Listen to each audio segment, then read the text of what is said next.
നല്ല ടേസ്റ്റിൽ സദ്യൻ്റെ സ്പെഷ്യലായിട്ടുള്ള അവിയലാണ് ഇന്നത്തെ റെസിപ്പിയാ. ഹലോ, നമ്മളെ ഓണ സീരീസിലെ അടുത്തായിട്ട് എന്താ പറയാ, അവിയലാണ്. അവിയലില്ലാണ്ട് എന്ത് സദ്യ അല്ലേ? അപ്പൊ നമുക്ക് സിമ്പിളായിട്ട് അവിയൽ എങ്ങനെ ഉണ്ടാക്കാൻ നോക്കിയാലോ. വാടോ, സദ്യയിലുണ്ടല്ലോ ഫേമസ് ആയിട്ടുള്ള ഒരു ഐറ്റമാണ് ഈ അവിയൽ. ഇത് തിന്നാനും നല്ല രസമാണ്. ഇത് ഉണ്ടാക്കാൻ വലിയ പണിയൊന്നുമില്ല കേട്ടോ, വളരെ സിമ്പിളായിട്ട് ഉണ്ടാക്കാൻ പറ്റും. നമ്മൾ കാണുമ്പോൾ വിചാരിക്കും ഭയങ്കര സംഭവമാണ് എന്ന്. വളരെ സിമ്പിളായിട്ട് വളരെ എളുപ്പത്തിൽ ഉണ്ടാക്കാം. നിങ്ങൾ ഈ രീതിയിൽ ഒന്ന് ഉണ്ടാക്കി നോക്കിയാൽ മതി. നമുക്ക് തുടങ്ങിയാലോ. മിക്സിൻ്റെ ചെറിയ ജാർ എടുത്തിട്ട് അതിലേക്ക് പകുതി തേങ്ങ ചിരവി, അതാണ്, പിന്നെ ഒരു 1/2 ടീസ്പൂൺ ജീരകം, പിന്നെ ചെറിയ ഉള്ളി ഒരു 5-8 തൊലിക കളഞ്ഞിട്ട് അതും ഇട്ടുകൊടുക്കുക. ഇനി എന്താ വേണ്ടത്, കറിവേപ്പില ആവശ്യമില്ല, അതും 5-8 ഒരു പച്ചമുളക് 2ആയി മുറിച്ചത്. ഇനി അടച്ചു വെച്ചിട്ട് നല്ലോണം ഒന്ന് ഗ്രൈൻഡ് ചെയ്ത് കൊണ്ടുവരാം.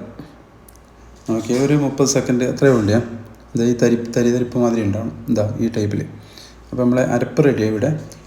ഇനി നമുക്ക് അടുത്ത പരിപാടി, നമ്മളെ ഐറ്റംസൊക്കെ കാണിച്ചു തരാം. എല്ലാം നല്ല കഴുകി വൃത്തിയാക്കി നല്ല കുട്ടപ്പനാക്കി മഞ്ചപ്പനാക്കി വെച്ചിട്ടുണ്ട്. അവിയലിലുള്ള വെജിറ്റബിളെല്ലാം ഉണ്ടല്ലോ, ഇതാ ഇതുപോലെ നീളത്തിൽ കനം കുറച്ചിട്ട് കട്ട് ചെയ്യണം. നമ്മളെ വെജിറ്റബിളെല്ലാം ഉണ്ടല്ലോ, ഇതാ റെഡി ആയിട്ടുണ്ട്.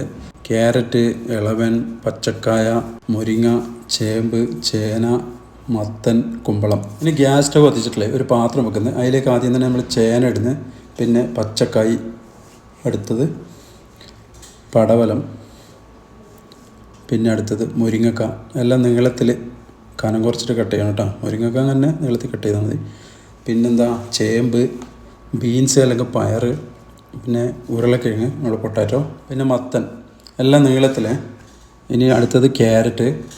പിന്നെന്താണ്, ഇനി അതിലേക്ക് ഉണ്ടല്ലോ നമ്മളെ കുമ്പളങ്ങി ഇട്ട് കൊടുക്കുന്നത്, പിന്നെ കുറച്ച് കറിവേപ്പില അതും അങ്ങ് വിതറി കൊടുക്കുന്നത്, പിന്നെ ഒരു 1/4 ടീസ്പൂൺ ടർമറിക് പൗഡർ, ആവശ്യത്തിനുള്ള ഉപ്പ്.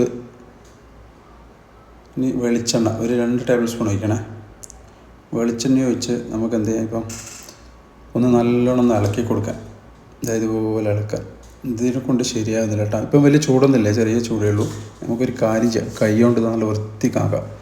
ഇങ്ങനെ ആകുമ്പോഴാണ് ശരിക്കും പിടിക്കുക. കയ്യിലോട്ട് വെറുതെ അങ്ങോട്ടും ഇങ്ങോട്ടും അനക്കാന്നുള്ളൂ. കൈ നല്ലോണം വൃത്തിയാക്കുക. എന്നിട്ട് ഇതുപോലെ നല്ലോണം മിക്സ് ചെയ്ത് കൊടുക്കുക. ആ മസാലകളൊക്കെ എല്ലാത്തിലും പിടിക്കണം ശരിക്കും. അപ്പോൾ നമ്മളെ മസാലയൊക്കെ നമ്മളെ വെജിറ്റബിൾസിൽ ശരിക്കും പിടിച്ചിട്ടുണ്ട്. ഇനി നമുക്ക് അതിലേക്ക് ഉണ്ടല്ലോ 1 കപ്പ് വെള്ളം ഒഴിച്ച് കൊടുക്കുന്നത്. കുറേ വെള്ളം വേണ്ടേ, 1 കപ്പേ വേണ്ടേ. ഞാനത് കറക്റ്റായി കൊടുക്കാൻ, വെള്ളത്തിൽ നിൽക്കുന്ന വിധത്തിൽ കറക്റ്റാക്കി കൊടുക്കാൻ. ഇനി അടച്ച് വെച്ചിട്ട് നമുക്കൊരു 10 മിനിറ്റ് വേവിക്കാം. ഇതിൽ ചേന മാത്രമേ കുറച്ച് അധികം വേവുള്ളൂ, ബാക്കിയെല്ലാം പെട്ടെന്ന് വെന്ത് കിട്ടും. 10 മിനിറ്റ് കൊണ്ട് നമുക്ക് ഏകദേശം നല്ല അടിപൊളി വരും. ഇപ്പോൾ ഒരു 8 മിനിറ്റ് ഞാൻ വേവിച്ചിട്ട് തുറന്നിട്ടുണ്ട്. ഇനി ഒന്നുകൂടി ഇളക്കി കൊടുക്കുന്നത്. ഇനിയിപ്പം കൈ കൊണ്ടാക്കാൻ പറ്റില്ല, കൈ കൊള്ളും. അപ്പോൾ അതൊക്കെ ഒന്ന് ജസ്റ്റ് ഒന്നിങ്ങനെ ഇളക്കി കൊടുത്താൽ മതി. ഇനി ആ തേങ്ങ അരപ്പില്ലേ അതും കൂടി അങ്ങോട്ട് കൊടുക്കുന്നത്. ഓക്കെ, ഇനി എല്ലാം ഒന്ന് മിക്സ് ചെയ്യുക. ഒരു കയ്യിലെടുത്തിട്ട് എല്ലാം ഒന്ന് മിക്സ് ചെയ്യുക, നല്ലോണം മിക്സ് ചെയ്ത് കൊടുക്കാം. ശരിക്കും ഒന്ന് പിടിക്കട്ടെ. ഇപ്പോൾ വെള്ളം നോക്കിയാൽ വെള്ളമൊക്കെ വറ്റി വന്നിട്ടുണ്ട്. ഒരു വെള്ളപ്പറ്റ് വേണം, ചെറിയ വെള്ളം വേണ്ട, വെള്ളപ്പറ്റ്. അതായത് മാതിരി ഇങ്ങനെ. നമ്മൾ അവിയൽ നല്ല അടിപൊളി വന്നിട്ടുണ്ട്. ഇനി നമ്മൾ എന്ത് ചെയ്യുക, അടുത്ത പരിപാടി ഒരു 2-3 മിനിറ്റും കൂടി കുക്ക് ചെയ്യട്ടെ. 2 മിനിറ്റ്, മൊത്തം 10 മിനിറ്റാണ് കുക്ക് ചെയ്യുന്നത്. ആദ്യം 8 മിനിറ്റ്, പിന്നെ 2 മിനിറ്റ്. ഇന്നിപ്പോൾ നമ്മൾ ഇപ്പം എന്താ വേണ്ടി ഒന്നും കൂടി ചെറുങ്ങനെ ഇളക്കി കൊടുക്കാം. കുറേ ഇളക്കി പൊട്ടിക്കൊന്നും വേണ്ടേ. അപ്പം റെഡിയായി. ഇനി നമുക്ക് ഗ്യാസ് ഓഫ് ചെയ്യാം. ഇനി അടുത്തത് തൈര് ഒഴിക്കലാണ്. ഇനി ഗ്യാസ് നമുക്ക് ഓഫ് ചെയ്തിട്ട് എന്ത് ചെയ്യാം, ഒരു തൈര് ചെറിയൊരു കത്തി കൊണ്ട് ഇതുപോലെ ഹോൾസായി കൊടുക്കാൻ. എന്നിട്ട് നല്ലോണം ഷെയ്ക്കുക.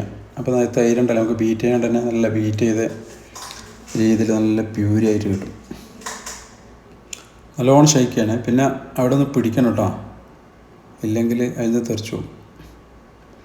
റോൾ ചെയ്തെടുത്തിട്ട് ചെറിയൊരു എയർ കിടക്കണമെന്നേ ഉള്ളൂ. ഇനി നമുക്ക് ഓപ്പൺ ചെയ്ത് നോക്കാം. നോക്കിയേ, നമ്മൾ തൈര് നല്ല സ്മൂത്ത് പോലെ വന്നിട്ടാണ്. ഇനി നമുക്ക് ഇതിനെ കൊണ്ടുപോയി നേരെ നമ്മളെ അവിയലിലേക്ക് അങ്ങ് ഒഴിച്ചു കൊടുക്കാം. ഇതുപോലെ. ഇപ്പം ഗ്യാസ് ഓഫിലേ ഉള്ളതേ. ഇനി ഒന്ന് ഇളക്കി കൊടുക്കുക. അത് നല്ലോണം ആ തൈര് അതിലേക്ക് പിടിപ്പിക്കുക. ഒന്ന് ഇളക്കി കൊടുത്ത് നല്ല കറക്റ്റാക്കുക. നമ്മൾ അവിയൽ അങ്ങനെ റെഡിയായി നല്ലോണം ഇളക്കി കൊടുത്തിട്ട് ശരിക്കും എന്ത് ചെയ്യുക, പിടിപ്പിക്കുക. ഇതുണ്ടല്ലോ എല്ലാവർക്കും സിമ്പിളായിട്ട് ഉണ്ടാക്കാൻ പറ്റും. കുറച്ച് കട്ട് ചെയ്യേണ്ട അങ്ങനത്തെ പണിയേ ഉള്ളൂ കാര്യമായിട്ട്. എളുപ്പത്തിൽ തന്നെ ഉണ്ടാക്കാം. നമ്മളൊക്കെ കാണുമ്പോൾ വിചാരിക്കും ഇതൊക്കെ ഭയങ്കര സമയം നമുക്ക് നാവൂല. സിമ്പിളായിട്ട് വളരെ എളുപ്പത്തിൽ ഉണ്ടാക്കാം. ടേസ്റ്റ് ആണെങ്കിൽ നല്ല പൊളിയാണ്. ഇടയ്ക്കൊന്ന് ട്രൈ ചെയ്ത് നോക്കുന്നത് എല്ലാവർക്കും ഉണ്ടാക്കാൻ പറ്റുന്നതാണ്. അപ്പോൾ നമ്മുടെ ചാനൽ ഇഷ്ടപ്പെട്ടാൽ എല്ലാവരും ഒന്ന് സബ്സ്ക്രൈബ് ചെയ്യണേ, ലൈക്ക് ചെയ്യുക, കമൻറ്റ് ചെയ്യുക, എല്ലാവർക്കും ഷെയർ ചെയ്ത് കൊടുക്കുക. പുതിയ പുതിയ കുക്കിങ്ങിലേക്ക് വരുന്നവർക്കൊക്കെ എളുപ്പത്തിൽ ഉണ്ടാക്കാൻ പറ്റും. അങ്ങനത്തെ റെസിപ്പി ആയിരിക്കും അധികം ഉണ്ടാവുക. അപ്പോൾ എല്ലാവരും ഒന്ന് സപ്പോർട്ട് ചെയ്തേക്കേ. നമ്മൾ അവിയൽ നോക്കിയേ, എപ്പടി ഇന്ത അവിയൽ.